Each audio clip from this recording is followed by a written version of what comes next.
आज आपण बघणार आहोत प्रॉब्लेम सेट 3 मधला क्वेश्चन नंबर 2. क्वेश्चन बघा काय दिलेला आहे आपल्याला. Find the fourth term from the end in an AP. आपल्याला एक एपी गिवन आहे. एपी दिलेली आपल्याला -11, -8, -5 अप टू 49. ह्या एपीची आपल्याला फोर्थ टर्म फाइंड आउट करायची आहे. But fourth term find out करायची आहे फ्रॉम द एंड. मग आता आपण ह्या एपीला रिव्हर्स करू. Reverse AP is equals to जी लास्ट टर्म आहे ती फर्स्टला घेणार आपण. 49 अप टू -5, -8 अँड -11. मग अकॉर्डिंग टू ही जी रिव्हर्स एपी आहे, ह्या रिव्हर्स एपीची आपल्याला फोर्थ टर्म जर आपण फाइंड आउट केली तर गिवन एपीची लास्टकडून फोर्थ टर्म भेटेल आपल्याला. मग ह्या एपीच्या अकॉर्डिंग ए मिळाला आपल्याला 49. त्याच्यानंतर डी काढण्यासाठी आपला फॉर्म्युला काय असतो, T2 - T1. मग इथे आपण म्हणजे प्रोग्रेसिव्ह टर्ममधून आपल्याला त्याच्या आधीची टर्म मायनस करायची. म्हणजे -8 -5 -8 + 5. डी किती मिळाला आपल्याला -3. हा मिळाला ए आणि हा मिळाला डी. त्याच्यानंतर आता आपल्याला काय करायचं क्वेश्चनमध्ये, फोर्थ टर्म फाइंड आउट करायची. म्हणजेच T4 फाइंड आउट करायची आपल्याला. T4 is equals to question mark. Tnचा फॉर्म्युला आपल्याकडे n टर्मसाठी फॉर्म्युला काय आपला a + n - 1 d. Tn n म्हणजे किती 4. T4 इज इक्वल्स टू एची व्हॅल्यू मिळालेली आपल्याला 49. 49 प्लस n किती घ्यायचं आहे 4 -1 d मिळाला आहे -3. T4 is equals to 49 plus 4 - 3 multiplies by -3. T4 is equals to 49. 3 3 जा 9. बट एक मायनस आहे आणि एक प्लस आहे. जेव्हा प्लस मायनसचं मल्टिप्लाय होतं तेव्हा आन्सर येतं -9. मग इथे आपल्याला T4 किती मिळाला 49 - 9 किती मिळाले आपल्याला 40. हा मिळाला T4. आणि मग लास्टला आपण स्टेटमेंट काय लिहिणार, dear fourth term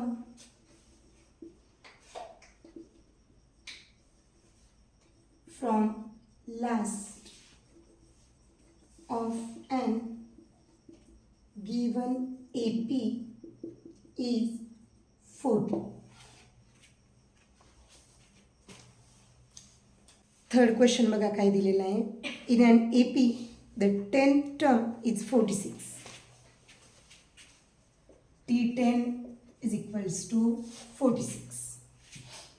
The sum of 5th and 7th term is 52. Sum of T5 plus T7 is equals to 52. ह्या दोन कंडिशन्स आपल्याला दिलेल्या आहेत आणि एपी फाइंड आउट करायला विचारली. मग आता दिलेल्या कंडिशनवरून आपल्याला आधी ए काढावा लागेल, त्याच्यानंतर डी फाइंड आउट करावा लागेल आणि त्याच्यानंतर आपल्याला एपी फाइंड आउट करता येईल.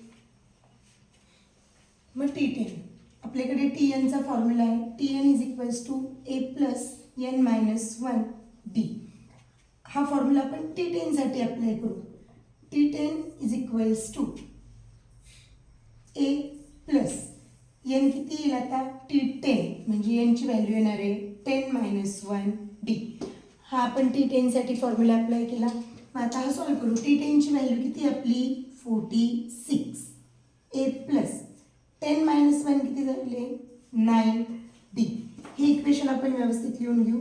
a + 9d is equals to 46. याला म्हणू आपण इक्वेशन नंबर 1. हे इक्वेशन 1 भेटलं. म्हणजे आपण पहिली कंडिशन वापरली, इक्वेशन 1 मिळालं. आता आपण काय करू, सेकंड कंडिशन वापरू. सेकंड कंडिशन काय दिलेली आपल्याला, T5 + T7 is equals to 52. आपण ह्या कंडिशनला सॉल्व्ह करू. T5 साठी Tnचा फॉर्म्युला अप्लाय करू. a + 5 - 1 d. T5 is equals to काय होईल a + 4d. त्याच्यानंतर T7 साठी हाच फॉर्म्युला अप्लाय करू. T7 is equals to a + 7 - 1 d. T7 is equals to a plus 6D. मग आता हा T5 हा मिळालेला T5 आणि हा मिळालेला T7 आपण आपल्या कंडिशनमध्ये पुट करू शकतो. आपण त्याला कंडिशनमध्ये पुट करू. कंडिशन काय आपली, ह्या दोघांचा सम 52, म्हणजेच ह्या दोन टर्म्सचा सम पण किती असणार आहे 52. मग a प्लस T5च्या जागेवर मी काय लिहिणार, a प्लस 4D प्लस T7च्या जागेवर मी काय लिहिणार, a plus 6D is equals to किती आहे 52. हा एक a आणि हा a प्लस a किती झाले 2a प्लस हा 4D आणि हा 6D, 4 plus 6 10D is equals to 52. ह्या दोघांमध्ये 2 कॉमन निघेल, 2 कॉमन काढू, 2 इन ब्रॅकेट a प्लस 2 5 जा 10, मग 5D इज इक्वल्स टू 52. 2 इकडे मल्टिप्लाय, इकडे जाऊन डिवाइड होईल, a plus 5D is equals to 52 divides by 2.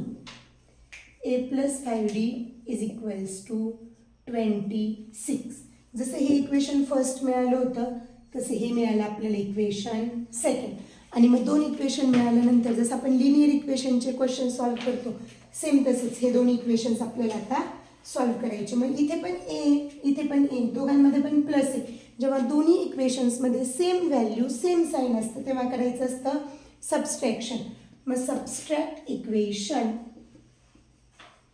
1 and 2. Equation 1 काय आपलं a plus 9D is equals to 26. Equation second काय आहे a plus 5D is equals to 46 आणि इथे इज इक्वल्स टू 26. सबस्ट्रॅक्शन करायचं म्हणजे पुढच्या नंबर्सचे साईन चेंज करायचे असतात. इथे झालं मायनस, इथे पण झाला मायनस, प्लस एला मायनस ए कॅन्सल, 9D मधून 5D गेले, रिमेनिंग राहिले 4D. 9 मोठा नंबर आहे, मोठ्या नंबरचं साईन, 46 मधून 26 गेले, आन्सर मिळालं 20. D is equals to 20 divides by 4. D ची व्हॅल्यू मिळाली 5, 4 5 जा 20. आता हा D मिळाला. मग D मिळाल्यानंतर आपण Dला इक्वेशन 2 किंवा इक्वेशन 1 दोन्हीपैकी कोणते एका इक्वेशनमध्ये पुट करू शकतो. मग आपल्याला इक्वेशन सपोज 1 सिम्पल आपण 1 मध्ये पुट करू. Put in equation 1. इक्वेशन 1 काय आपलं a plus 9D is equals to 46. a ची व्हॅल्यू फाइंड आउट करायची, प्लस 9, D ची व्हॅल्यू मिळाली आहे 5 is equals to 46. a plus 9 5 जा 40 is equals to 46. a is equals to हा 45 इकडे प्लस आहे, इकडे जाऊन मायनस होईल, 46 minus 45. a is equals to मिळाला 1. आता आपल्याला a पण माहिती आहे, d पण माहिती आहे. मग आता आपल्याला पुढे काय सांगितलेलं आहे की AP फाइंड आउट करायची. मग आपण ह्या APच्या 3 किंवा 4 टर्म्स फाइंड आउट करू शकतो. जेव्हा AP आपल्याला फाइंड आउट करायला सांगतील तेव्हा 3 किंवा 4 टर्म्स मॅक्झिमम फाइंड आउट करायच्या. मग a इज इक्वल्स टू काय असतो आपला T1. मग T1 किती आहे आपला, T1 म्हणजेच a, तो किती मिळाला 1. T2 is equals to T1 plus D. T1 किती आहे 1 प्लस D किती मिळालेले आपल्याला 5, म्हणजे सेकंड टर्म काय मिळाली 1 प्लस 5 6. त्याच्यानंतर T3 is equals to T2 plus D. 6 plus 5 11 and T3 plus D 11 plus 5 16. Therefore given AP is equals to AP काय मिळाली आपल्याला 1 1 6 11 16 अँड गोज ऑन. हा झाला आपला क्वेश्चन नंबर 4. यानंतर आपण बघू आता क्वेश्चन नंबर 4. क्वेश्चन नंबर 4 मध्ये बघा आपल्याला काय दिलंय, the AP in which 4th term is -15. अशी AP जिची 4th टर्म किती दिलेली आपल्याला -15. 15 अँड कंडिशन दिली आहे पुढे 9th term is minus T9 is equals to minus 30. Find the sum of first 10 numbers. आपल्याला फाइंड आउट करायचं आहे S10. ठीक आहे. मग आता आपल्याकडे TN साठी एक फॉर्म्युला असतो. TN is equals to A plus N minus 1 D. TN हा फॉर्म्युला आपण T4 साठी अप्लाय करू. T4 is equals to A plus N ची व्हॅल्यू किती घ्यायची 4 minus 1 D. आपल्याला A पण माहिती नाही आणि D पण माहिती नाही. ज्या व्हॅल्यूज नोन नाही येतं त्या ॲज इट इज पुट करू. T4 ची व्हॅल्यू किती आपली -15 is equals to A plus 4 minus 1 3D. Equation व्यवस्थित लिहू. A plus 3D is equals to -15. हे झालं आपलं इक्वेशन नंबर 1. त्याच्यानंतर आता पुढे बघा सेकंड कंडिशन.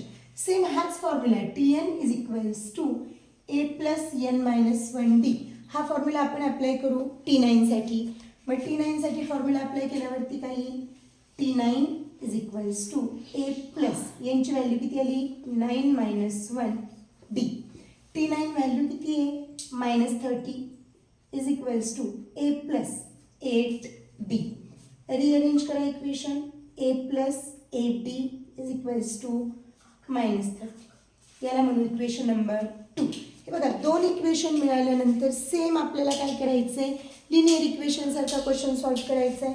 मग इथे इक्वेशन नंबर फर्स्टमध्ये सुद्धा काय आहे A प्लस A आणि इथे इक्वेशन नंबर 2 मध्ये पण A. जेव्हा दोन्हीकडे व्हॅल्यू सेम असते विथ सेम साईन तेव्हा आपल्याला करायचं असतं सबस्ट्रॅक्शन. मग सबस्ट्रॅक्ट इक्वेशन 1 and 2. आपण काय करणार आता इक्वेशन 1 आणि 2चं सबस्ट्रॅक्शन करणार. मग आपण व्हॅल्यूज पुट करू. इक्वेशन्स लिहून घेऊ एकदा. A plus 3D is equals to -15 आणि second equation A plus 8D is equals to -30. Subtraction करणार आहे. जेव्हा पण आपण सबस्ट्रॅक्शन करतो तेव्हा जे खाली दिलेलं इक्वेशन आहे त्याचे आपल्याला काय करायचे असतात साईन बदलायचे असतात. मग आपण साईन बदलू. इथे मायनस होईल. इथे 30ला मायनस आहे मग 30चं साईन येईल प्लस आहे -8 आहे कॅन्सल. आता इथे 3Dला साईन प्लस आहे आणि 8Dला साईन मायनस आहे. मग दोघांचं एका नंबरला साईन प्लस आहे दुसऱ्याला मायनस. तेव्हा करायचं सबस्ट्रॅक्शन. मग आपण सबस्ट्रॅक्ट करणार. 8मधून 3 गेले रिमेनिंग राहणार आहे 5D. बट ऑलवेज साईन द्यायचं आहे मोठ्या नंबरचं. 8 मोठा नंबर आहे साईन मिळालं 5 इज इक्वल्स टू इथे पण सेम 15ला साईन मायनस आहे आणि 30ला साईन प्लस. जे चेंज झालेले साईन आहेत ते साईन विचारात घ्यायचे जुने साईन विचारात घ्यायचे नाही. सगळ्यात जास्त चुका आपल्या साईनमध्ये होतात. 30 मायनस 15 मग 30मधून 15 गेले रिमेनिंग राहिले 15. बट आता इथे प्लस आहे म्हणजे +15 साईन देण्याची गरज नाही. मग आता D इज इक्वल्स टू काय होईल आपला 15/-5. D इज इक्वल्स टू मिळाला -3. ही मिळाली D ची व्हॅल्यू. मग D ची व्हॅल्यू इक्वेशन नंबर 1 किंवा 2 कोणत्याही एका इक्वेशनमध्ये आपण पुट करू शकतो. आपण करू इक्वेशन 1 मध्ये. Put in equation 1. इक्वेशन 1 एकदा परत लिहून घेऊ आपण. A plus 3D is equals to -15. A plus 3 into -3 is equals to -15. A 3 3 जा 9 is equals to -15. A is equals to -15. हा 9 इकडे मायनस इकडे जाऊन plus. A is equals to -15 plus 9. 15मधून 2 नंबरला ऑपोजिट साईन असतील तेव्हा करायचं सबस्ट्रॅक्शन आणि साईन द्यायचं आहे मोठ्या नंबरचं. मग आता 15मधून 9 गेले खाली रिमेनिंग किती राहणार आहे 6. बट कसे 6 असणार आहे -6. A मिळाला D मिळाला. त्याच्यानंतर आपल्याला पुढे फाइंड आउट काय करायचं आहे आपल्याला S10 फाइंड आउट करायचं आहे. मग A आणि D मिळाल्यानंतर आपण SNचा फॉर्म्युला वापरू शकतो. SN is equals to formula काय आपला N divides by 2 in bracket 2A plus N minus 1D bracket close. S10 find out करायचं आपल्याला म्हणजे N ची व्हॅल्यू किती आहे 10. 10 डिवाइड्स बाय 2 इन ब्रॅकेट 2 एची व्हॅल्यू किती आहे -6 प्लस एनची व्हॅल्यू किती घ्यायची आहे 10 -1 डीची व्हॅल्यू किती आहे -3 bracket close S10 is equals to 2ने 10ला डिवाइड करू आन्सर मिळालं 5 2 6 जा 12 बट -12 प्लस 10 मधून 1 गेला 9 into -3 S10 is equals to 5 in bracket -12 9 3 are 27 but -27 S10 is equals to इथे 12 ला मायनस साइन आहे 27 ला मायनस साइन आहे दोघांचं होईल ॲडिशन 27 प्लस 12 -39 आणि आता 39 आणि 5चं multiplication S10 is equals to 5 9 are 45 carry over आले 4 5 3 are 15 15 and 4 19 बट इथे साइन काय आहे मायनस म्हणजे आन्सरला साइन काय येणार आहे minus therefore sum of 10 numbers of given AP is -195 दिलेली जी AP बिकॉज APच मायनसमध्ये दिलेली आहे आपल्याला मग APच जर मायनसमध्ये येतं आपलं सम पण काय येणार आहे मायनसमध्येच येणार आहे हा मिळाला आपल्याला 10 नंबर्सचा सम 195